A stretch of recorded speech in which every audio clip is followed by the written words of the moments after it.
Alors, j'ai une formation commerciale et ensuite j'ai travaillé 10 ans chez Doctolib. J'ai travaillé 7 ans dans les équipes commerciales et 3 ans dans les équipes stratégiques. J'ai découvert le réseau RNPC par un ami qui a ouvert une franchise il y a un peu plus d'un an à Paris et qui en est très satisfait.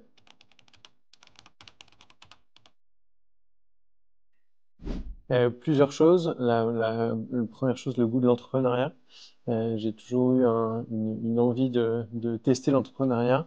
Et la deuxième chose, c'est la sensation et le sentiment d'être accompagné, d'être épaulé dans cette aventure par un réseau, par un groupe.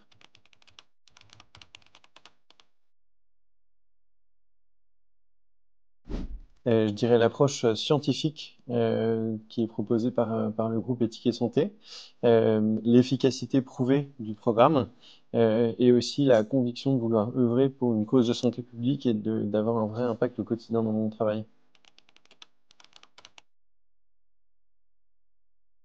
Très bien, c'est une formation qui a duré 6 semaines. J'étais très convaincu par la qualité des formateurs et le contenu qu'ils nous ont apporté.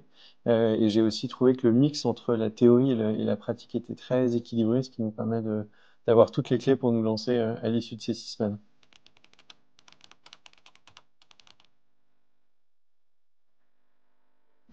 Alors, à court terme, c'est lancer mon premier centre, créer une bonne équipe avec Camille, ma diététicienne.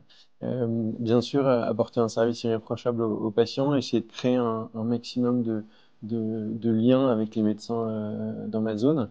Et puis, dans un second temps, pourquoi pas, si tout va bien, recruter une deuxième diététicienne et peut-être ouvrir un autre centre à terme.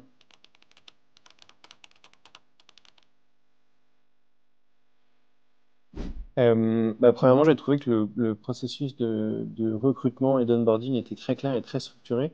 Ensuite, j'ai eu la chance de pouvoir être accompagné par le manager de zone qui m'a accompagné dans les grandes étapes du lancement de mon activité, donc à savoir le recrutement de ma diététicienne, la recherche de local. Et enfin, on a une équipe au bureau, au siège, qui est très organisée et du coup qui peut nous aider sur chacun des sujets sur lesquels on a besoin d'aide pour lancer son entreprise.